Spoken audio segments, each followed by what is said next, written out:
That's right. We are coming back at you. It's a Real Estate Heavyweights. I am Ashton Hines, and I'm here with my good friend, my flipping mentor, my podcast life partner, Tavis Westbrook. How are you, Tavis? I'm good, man. That was a mouthful. There you go. Yes. Well, I know you've had quite a day. Yesterday we tried to record. It rained for the first time in about 3 months. And internet was not great, and mics were not working, and so we're reconvening. And then today, I know you had a day of running around to your commercial property. You have a new tenant coming in. You got a lot of stuff going on. Give us a little quick rundown. What's going on there?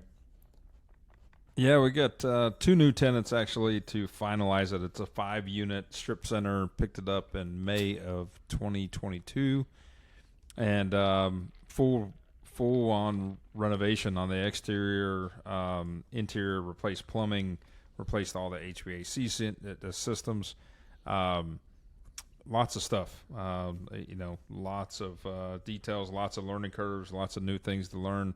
But I'm on my last 2 tenants, and we finalized the permits. So we had to add a bathroom in one of the units, which is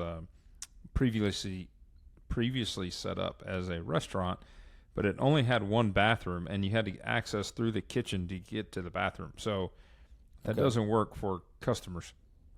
No. So we just wrapped that up, got the final on that yesterday, and now the tenant's able to go in for their CO. And so we're excited about that. That's that Mexican sweet shop that's going in there. And so I'm excited to see that. That's La Marquesita. Is what it is. That's right. The State Farm office that's going in, Unit 103, we are doing the TI for that, tenant improvement, and we just got all the texture shot on all the walls today, and so we're getting through that, and excited to see that. We probably got about a week and a half, 2 weeks left to get those guys ready so they can apply for their CO and get moved in.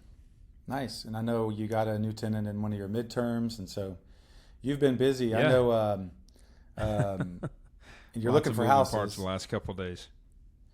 Yeah, and I know you're looking for houses. We definitely tried to hit it on this in the end, but if you know anyone who is looking to sell or needing to get rid of a house that's not appropriate for the MLS, they need a quick offer. Tavis is actively looking, and as we discussed last week, pretty much all over the DFW area. If you have a house that you think might fit, he will drive to you and check it out. So, well, and I think I told you too. It's funny how the network works, but we actually contracted on one in San Antonio. That's awesome. Sphere of Influence lead that I picked up in San Antonio, was able to put some pieces together and connect with somebody down there and JV a wholesale deal. So. Cool. We're excited to put that together, and that should be closing here in the next couple of weeks. We're able to be an option for people looking for options, if you will. You're an option for those looking for options. And I'm finishing up a distressed asset or people that need cash quick, that kind of thing. So this guy was facing foreclosure, and this was a solution to his problem. That's right. That's the best way to do it. Yeah, I mean, we really are solutions to problems. We're not out there trying to convince people to sell when they don't want to. But there's a lot of people out there, especially in this market, when things are slower, that they just need other options. Throwing a sign in the yard, selling it with a realtor on the MLS, just is not in their best interest. They either need to go quickly, or they can't make repairs, or sometimes those houses won't qualify for traditional funding if a buyer comes through. So there's just a lot of reasons why there are a lot of houses out there who need people like Tavis and people like me. And if we can't take it down, then we have a lot of other friends who flip, and we can put it into the hands of someone who can definitely close quickly. So I've got a flip over in Casa Linda, like we've talked about. I lost a week because my cabinet guy was supposed to be there last Monday. He evidently was swamped this week, but he told me today we're going to do Tuesday for sure. I went over there, verified a few measurements for him. He's already building his stuff, so I'm feeling good about it. Tuesday as well. Well, good, because he's your cabinet guy too. So you talk to him more than I do. He's definitely more responsive to you because you've worked with him for like 10 years, and I understand that. So, all right, you ready for a market update? Let's do it. All right, let's do the market update. So I checked out our MLS. It's crept up a little bit. Days on market crept up to 26 on all the MLS in the DFW area. Last week, I believe it was 24. The inventory went from 3.2 months to 3.4 months. So not huge movement, but it does show a little bit of a slowing down. Like we talked about last week, it doesn't seem like it's necessarily a slow market because 3.2 months of inventory, 3.4, less than 30 days on the market average is still a really fast market. It's just a small market. There's just a record low of number of mortgages being applied for. Interest rates are creeping towards 8%. So there is a very interesting market. But if you have a house to sell and you're ready to list it, then you have a really good opportunity if you price it properly to go ahead and move it down the road. Let's see. Oh, let's talk a little bit about affordability. Did you know that affordability? You know the affordability is 40%. And what are the median salary in an area and the median sales price? If that number, the percentage of that is 40% or higher, that's officially an unaffordable city. And an article last week, I believe, came out that named Dallas as the 25th least affordable city in the country because it was right around that 40% mark. I think the number was 66,000 was the median income, and 330, whatever the number is there, 333 was the median price. So interestingly, you go a little bit north where we live mostly. I live in Carrollton, Tavis lives in Plano, but I run around Plano a ton. It's actually at 33%, and the houses are more expensive, but that just suggests that the median income in Plano is much higher. So it is a lower number.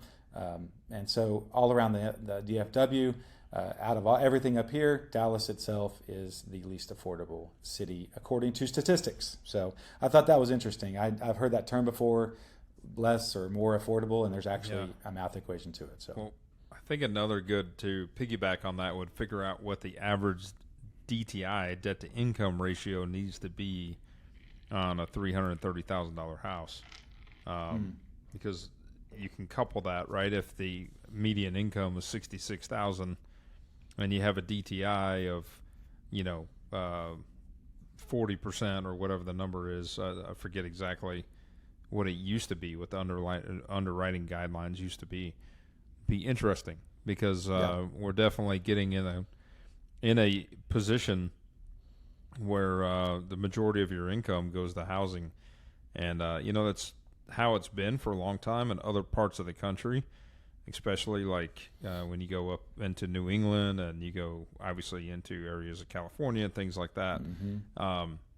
But Texas has not been that way, right? So for a long time, Texas has been a very affordable place to buy property. Yeah. But in comparison to what income is doing, it's very interesting to see. Yeah, it's something to keep your eye on. I don't know that anything's going to change just dramatically anytime soon. I've been doing a ton of reading on sort of what the market is doing, and at a certain level, experts and economists are a little baffled too. The interest rate keeps creeping up. The prices of homes are not falling like they thought. They thought something would give. Either interest rates would come down or housing would come down to help with affordability, and it just hasn't happened. I mean, in general, prices have gone up a little bit and interest rates have gone up, and everything just keeps trucking along, and people basically keep absorbing that. And so at some point there probably will be some movement. Really the underlying factor to support pricing is the lack of supply, and we're still completely undersupplied in single family homes in the United States. I would say that the rates stopped the speed. So it definitely slowed the speed of inflation down, or inflation when it comes to house prices, right? It slowed the acceleration way down compared to the pace that we were on in early 2022. The pace was insane. So it slowed it down. It hasn't necessarily suppressed it. we're still up, right? I mean, if you look at stuff that sold last year to this year, there's still an increase in value. You see that now, right? With your Mapleton, you're coming up on a year, and Yep. ARV is potentially grown by $100,000, right? Yes. I which is accidentally amazing. have done okay. But even people who mess up can figure it out every once in a while. every once in a while, but that's not anything to bet on, guys. So No, don't do not bet on that. Do not do Go ahead and run your numbers and figure out how to get in and get out. But yes, I will be saved by a really, really weird market, and I'm not going to argue about it. So, all right, Well, you and ready now, for? Now the fear is when rates go down, right? Then the prices are going to accelerate again at a very fast Yeah. pace. So Yeah, unless it'd be unless interesting supply. to see. Yeah, I mean, to me, unless there's some sort of crazy technology that really somehow can produce a lot more supply for similar or less money, and the market is flooded with supply, I don't really understand how that would change, because you're going to bring renters into the market as buyers. If it dropped, then you have that as a new supply of buyers on the low end. So, Yep. yeah, so there's a little market update, a little bit of a serious talk about the real estate industry. All right. How about we What else we got? tap in? We got a little bit of news. You ready for some news? Let's go for it. All right. Well, we're going to get into a little bit of the national news in a second, as far as the NAR, the National Association of Realtors. There's a lot of news in that front. But before we get there, we're going to touch a little local to the DFW area. Tavis and I were checking out. So we live in the north part of DFW, like I said, Plano and Carrollton. North of us is Frisco. North of that is Prosper. And Prosper made news this last week as they announced that they are about to spend $94 million on a football stadium. And so that sort of made headlines, and I sent that to Tavis, and he did a little bit more diving into actually the numbers of it. And so talk a little bit about what you learned about that proposal up there. Yeah, so their big push is, they're getting ready to vote on this bond, and one of the promises they made is that the bond package will not change the tax rate. So they're actually proposing to reduce the tax rate, and the current tax rate is less than what it was in 2014, surprisingly. It looks like Proposition C. Here it's showing a little bit over $102 million to improve the athletic facilities, including construction of a new stadium. Maybe that's additional cost in addition to the stadium, I guess. But they're talking about track and renovations and turf and tracks to the existing facilities as well. Better hot dog facilities. There you go. So this was an interesting fact. And it makes sense why they're building the stadium. But 20,540 new homes have been built in Prosper ISD since 2016. That's insane. Yeah. That area is just exploding. That blew my mind. So when we see. were talking about this, so this made me think. I also do home health, physical therapy, and one of my favorite, and I heard it today. I had already thought about this, and I heard this today. And one of my favorite things I hear on a regular basis is I'll go into someone's house and I'm doing therapy with them. We're talking like, oh man, I like your house. How long have you lived here? And they'll say, oh, we lived here 35 years. And inevitably they go into believe it or not, when we bought this house, everything around here was a field. Mm-hmm. And I've heard that. It's like so many people want to be pioneers, and they just love this idea that, they sort of went onto the edge of, some sort of crazy frontier and paved their way. But I've probably heard that 30 or 40 times while I've done home health over the last 10 years or 9 years. And it's just really, and then I heard it today.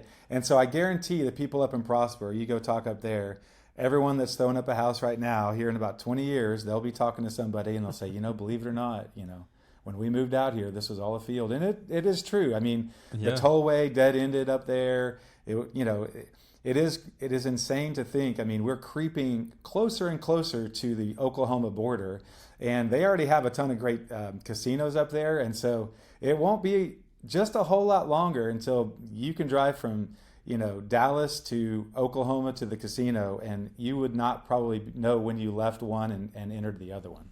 Well, it was a pretty cool link that you sent, right? Because you could play with the timeline and Prosper from 2002 to 2023, and you could kind of slide the bar across, and it gave you an aerial view. Yeah. And, of course, in that time, I remember, I had a friend that lived in Prosper at the time, and that was like 2003, 2004. And you go up Preston Road, and, Deion Sanders' house was just this big estate, that was super noticeable as you went up there. Everybody knew what it was. But you could see that on the map, that was built back then. So, we talked about that a little bit last week on just, real estate investing at that high level of projecting and seeing things that far ahead of schedule. But that was interesting. The other big thing for me that I saw on here was it said, it's the fastest growing school district in DFW area, enrolling 3,000 new students each year.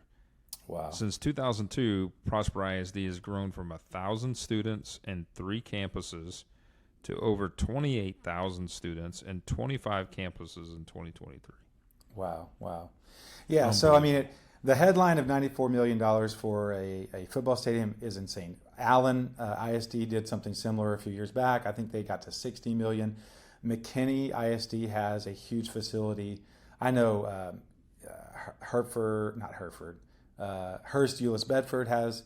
Hertford is a cattle, and it's Hertford is another town in Texas. HEB. HEB over there, yeah, Hurst Euless Bedford. But we have a band concert there this weekend, and it's a huge facility. And so what a lot of these ISDs do is they build an enormous, tricked out facility, but then several high schools share it as their home stadium. And so you could have a Thursday night game and a Friday night game that are both home games, and then 1 or 2 of your teams are away for the week. And so you kind of balance that. Everyone gets to, and so instead of building 3 or 4 individual smaller stadiums, they go ahead and put all of their money. And I think in the article it also talked about they're developing some classrooms, so they're using it as a multi-purpose type space. And so, I'm sure they'll get a ton of use out of those. And when I do go to those stadiums around town, they're super impressive, and it's a better experience. It is a really, really nice experience to sit there and watch football, or for us, marching band in a great stadium. So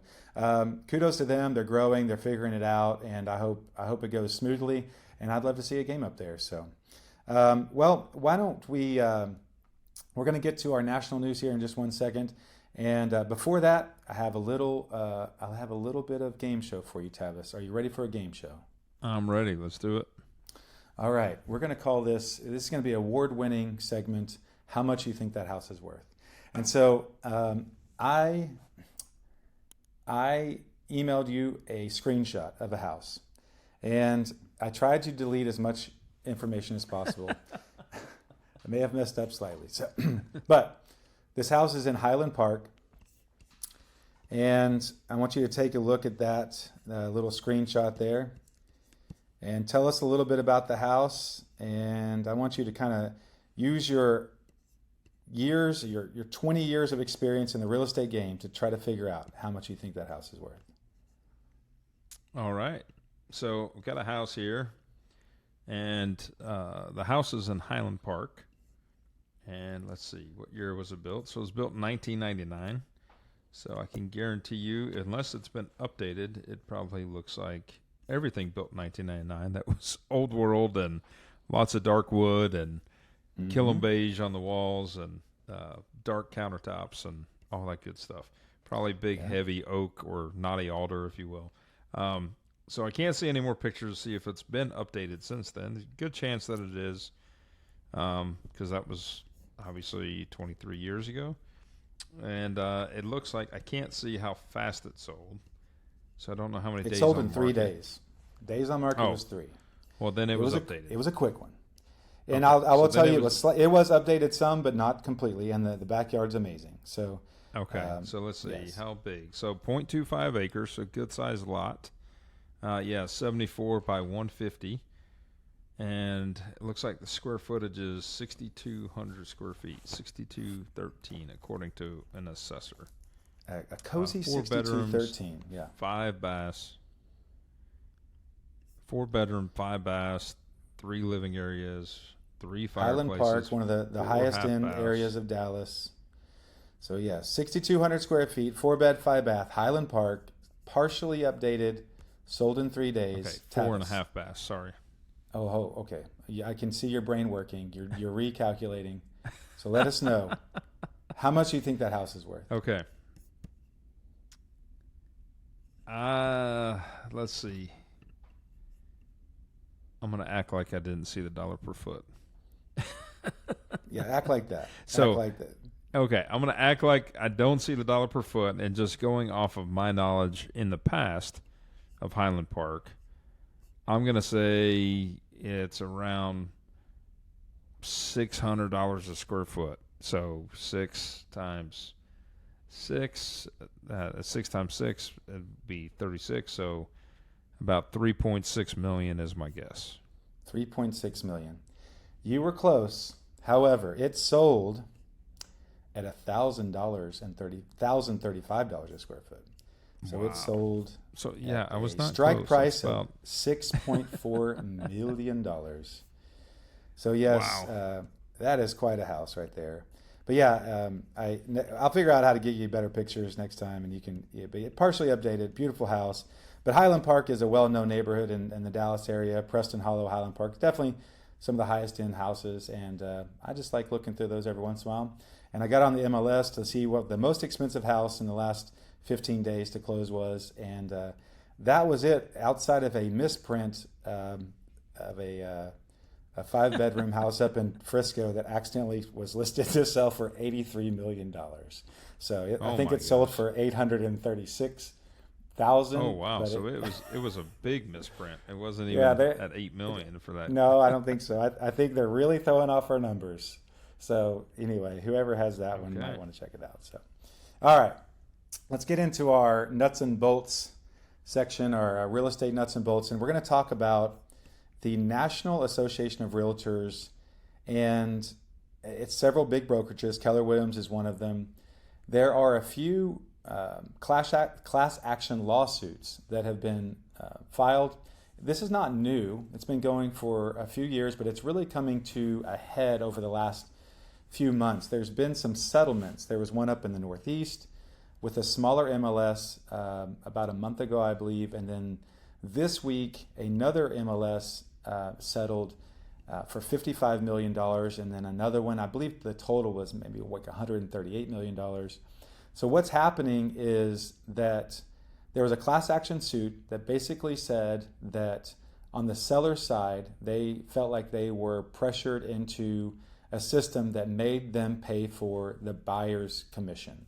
And you can look at it a lot of different ways. You know, obviously from a realtor's perspective, I like to say, you know, I see it from the, hey, they agreed to it. They signed off on the listing agreement. They sold the house. They cashed the check. There were several places in there they could have negotiated commissions. But their stance is that the National Association of Realtors and the systems of MLSs, which if you don't know that they're actually independent MLSs all over the country, they're not connected, but that they have a rule in place that if you're going to list on the MLS, you have to offer compensation to the buyer's agent. And so they are saying that that is suppressing competition and that it's actually not in the most, it's not benefiting the process, and it's adding billions of dollars of money into the real estate market that's inflated, and it shouldn't be there. And so they're saying, I mean, just to give you some numbers, they're saying that that these commissions paid to the buyer's agents could potentially save the consumers $20 to $30 billion a year, is what they're claiming, if they didn't have to pay as much to the buyer's agent as what was already predetermined, right? Right. And that's their argument. Their argument is basically saying, you know, that number's been fixed. It's been advertised on MLS. You know, that's been the way we've done business for many, many years. And, you know, their argument is saying that they may have not needed that, or they were overpaid in comparison to some other countries, actually, that they're comparing us to. that do it differently, or maybe the buyer's agents get paid less, et cetera. Mm-hmm. Yeah, I think in Europe and then Australia, New Zealand, it's a different system where basically it's a seller's agent dominated market. And so it's interesting, actually, today after we talked, I looked up on Inman, which is a big news outlet for real estate. The Department of Justice actually froze the earliest settlement and asked for a 2-month continuation or stay or whatever. I don't know, I'm not a lawyer.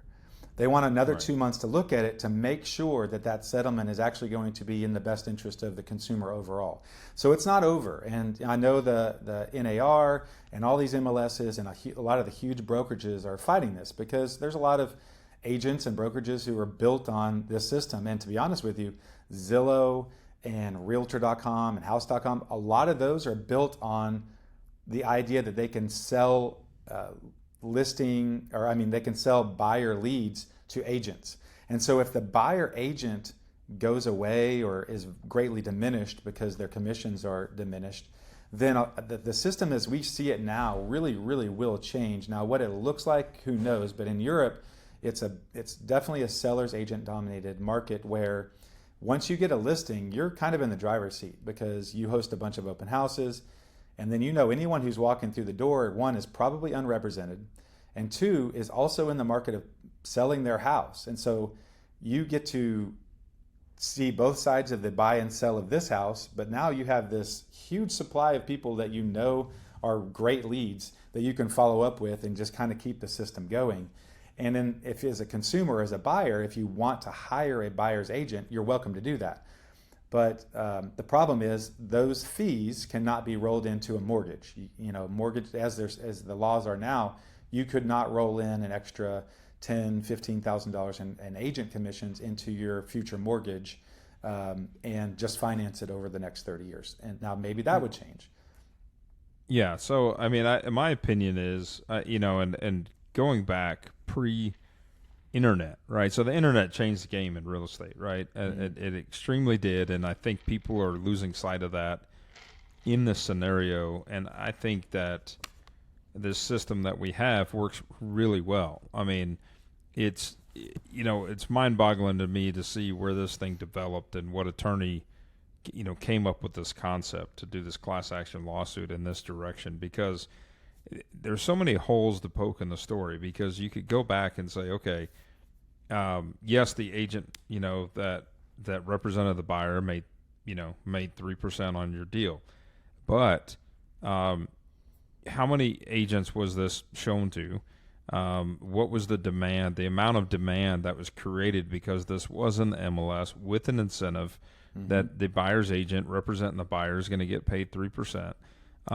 And in essence, would that house have sold for 3% higher or 3% lower if you take that equation out of it, right? We don't know. I mean, that's the hard part is if you take that equation out of it, would their property even sell for what it is? Now, one of the statistics we could look at, and I've done this, in years ago, obviously, when I got into real estate, I'm going after for sale by owners.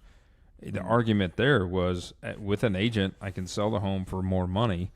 There was a percentage amount of the amount of money that I could get you for your house compared to you doing it on your own. Yeah. And so that's a big argument there. And the reason that listing with an agent is so successful is because we know how to market the property correctly, and we're also marketing the property to other agents, not just the consumer market. We're marketing it to somebody like you, Ashton, that is a licensed professional that does this every single day, that's used to looking at properties. Or, for instance, the property you just sent to me, I know the market enough to kind of look at it. Now, I had to ad-lib a little bit because I saw the dollar per foot, but right. I'm going into it blind, but I'm going to look at other comps of what's sold, and I have access to that data versus a consumer or versus a seller doesn't have that access, right? And I think that might be some of the argument here is that they're looking at it that way. But at the end of the day, I've used this example many times before. We're licensed professionals in real estate. This is our job. This is our business. This is what we do each and every day. we don't practice law, but I like to use the comparison of attorneys in the sense that attorneys represent clients for legal matters, and their expertise and the fact that they're in it every day and they know what their subject matter is, they can advise their clients on what to do and what not to do based on the facts that they find. We're very similar in that, right?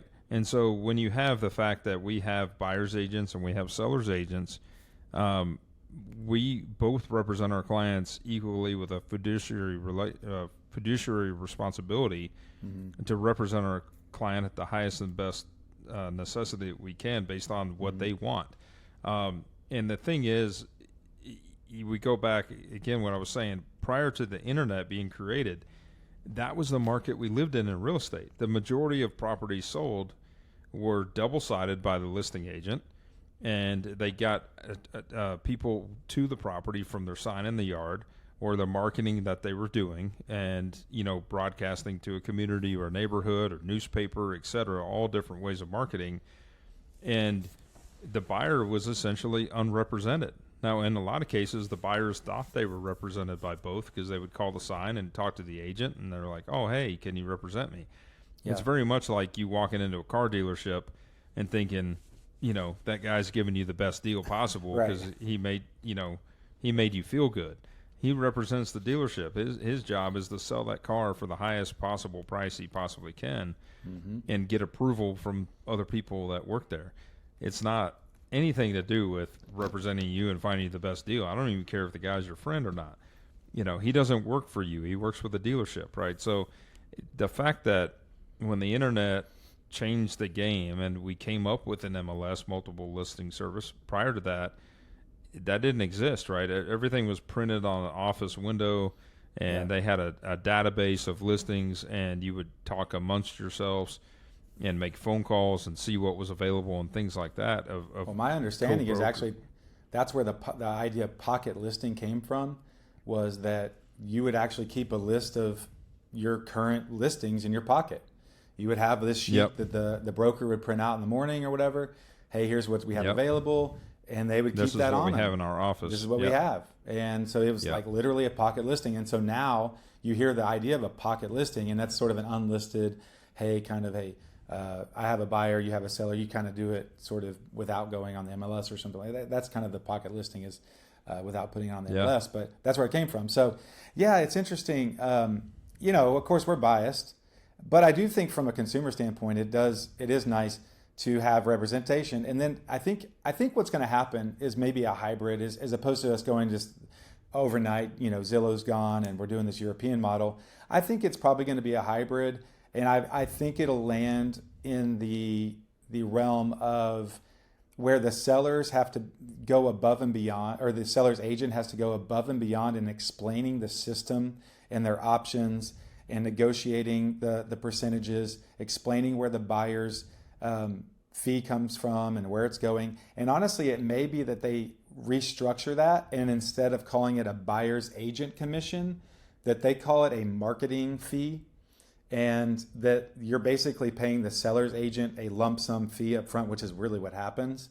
And from a financial standpoint, it's on closing. But then they use their 2 or 3% that they want as a quote unquote marketing tool, and they pay another agent as a marketing tool to bring agents in. It's really that's really what's happening. And so if you just called it that and said, hey, my overall fee is 6% or 5% or whatever, and I typically keep 2.5 or 3 or whatever, and I use 3% for marketing, and honestly, to give you the best chance at selling at top dollar, this is why this is necessary. We use it for this, and this, and this, and part of that I use as an incentive to bring other agents in. If you said that, what's wrong with that? I think that's looked at. I mean, it could be argued, that it's the same thing. It's just being called something different. So, well, I think it is. That's why it would be similar. Yeah, I think truly what they're trying to argue is to eliminate, basically the seller being in control of the buyer's agent commission, right? It ultimately is what they're arguing, because the listing broker, is hired to sell the house.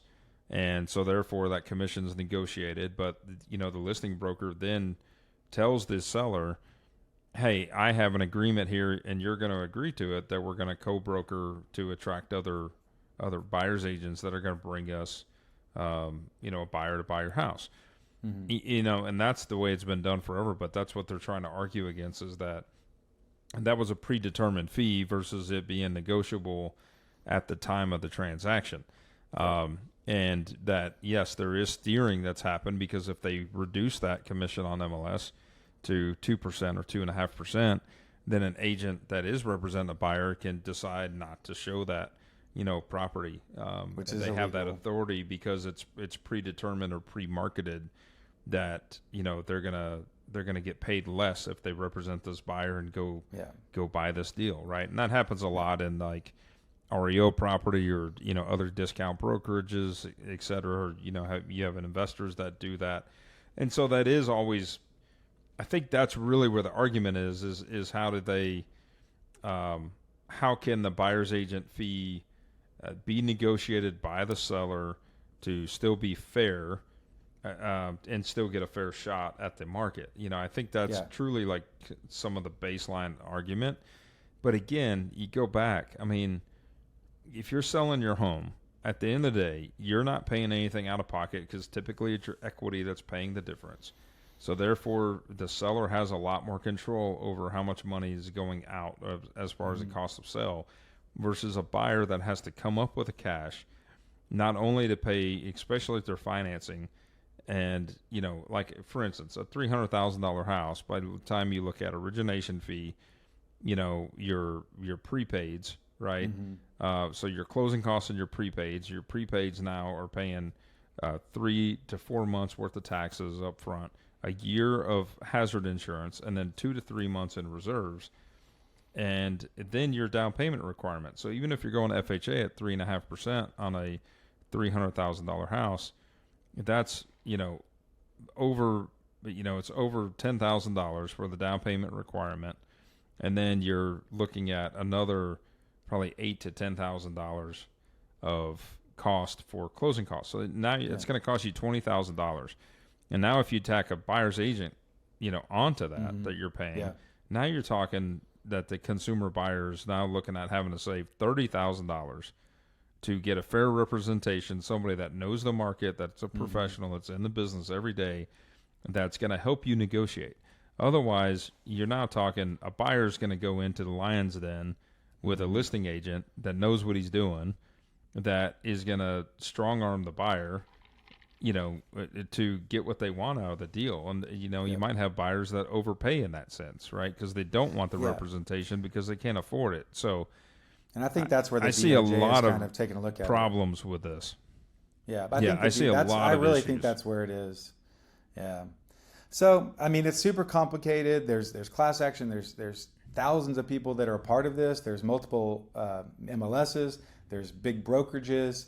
You know, then cap on top of that Redfin, a huge online brokerage system. They actually have they're pulling away from the NAR. So the NAR is losing a little bit of power, sort of seemingly by the day. So who knows? I mean, they're a huge industry advocacy and and there's membership. there's no guarantee that even if these things go through, that there's going to be changes. You know, it's basically they're suing for these issues in the past. Obviously, don't want to get sued again, but I mean, I think that's why some of these brokerages are just settling and paying the money based on the scenario. And obviously, you would think that changes are going to have to be had going forward to avoid a lawsuit again. Yeah. But I don't know. It makes my head hurt because there's so many arguments that can go against the fact that, you know, changing the game is going to cause way more harm than good. Yeah. You know, because you can argue all day. I mean, it's not that hard to truly look at selling a home and marketing it correctly, and to make sure that you're marketing it with enough coverage in the deal to cover a 3% commission to a buyer, right? We use the example of $300,000. It's a $9,000, you know, cost of sale, right, to a buyer's agent. So if you know what you're doing when you list the property and you're coaching the seller what to do, you know the cost of sale. So like, for instance, with me, I always work backwards from, what's the payoff that you owe? What do you want to net? And then let's work it backwards, right? Mm-hmm. So we're going to say, if you have a, $200,000 payoff, then I'm going to say, okay, you owe $200,000. And so let's do a $200,000 deal. How much money do you want to make, Ashton? How much money do you want to Let's do net? 110. Yeah. So you want to net 110,000, right? So then we've got to look at it and say, okay, 110,000 plus 2 is $310,000 times 8%, right? As your cost to sell. So at 8%, essentially at 3, that's $24,000. So we need to sell it somewhere in a 336 to 340 number. Let's say 350. So we need to sell the property for 350. Does the market support that, right? Let's look at the facts. Does it support it or not? Oh, if not, then we don't list it that high, right? Then you're not going to, Mr. Seller, you're not going to make $100,000 or $110,000, right? And we need to work it backwards. So, yeah, I don't know. To me, I think it's just somebody came up with this, and it's definitely challenging the market. But I think well, I've got a lot of friends that are attorneys. I think it's going the wrong direction. Yeah, a lot of friends are attorneys, but I did hear one podcast talking about how basically on this one settlement, the attorney group is probably going to make roughly $15 million, and then after the rest of the settlement, they divide it out by the number of plaintiffs. They're going to get about $500 each. So it's not like this is some sort of like windfall for people. So we could talk about that. We'll definitely keep you updated. There's a lot of moving parts to that. We could definitely dive deep on that over and over. So that will wrap it up for our Friday edition of the Real Estate Heavyweights. Please tune back in on this coming Tuesday. And if you live in the DFW area and you need to sell a house, or if you're looking to buy a house, there is only one person that you should think about. One group of people you should think about as the Real Estate Heavyweights. Go ahead, Ashton. Take it. No, well, I'm going to give you all the. I'm going to give you the ones that if you need to sell a house that needs to be flipped tomorrow, Tavis is your guy, because I can't handle that right now. So to keep me busy, I need a few listings. So, but yeah, honestly, if you have any questions, if you just want to know what your house is worth, if you just want to, 2 cents about, hey, would it make sense for me to renovate the kitchen to make my house, like, we've thought about a lot of those things. We've done the math on a lot of those things. Tavis has a design company that can render renovations, and he can take you through that whole process to say, yeah, let's do this and this. Maybe staying in your house is the best option, using some of your equity and just making it your dream house. That's also an option. So if you want to talk real estate, please reach out. So for me, I am the Dallas Real Estate Guy on Instagram. You can find me on Facebook, Ashton Hines. We're working on websites and all the sort of the fancy stuff, but you can find us. So Tavis, give us an idea on how people can connect with you.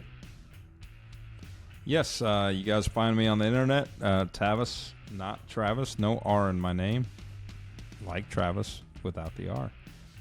So Tavis Westbrook, you can find me on Instagram, Facebook, are the most popular ones to locate and find me, and look forward to speaking with you guys. Thanks for tuning in today.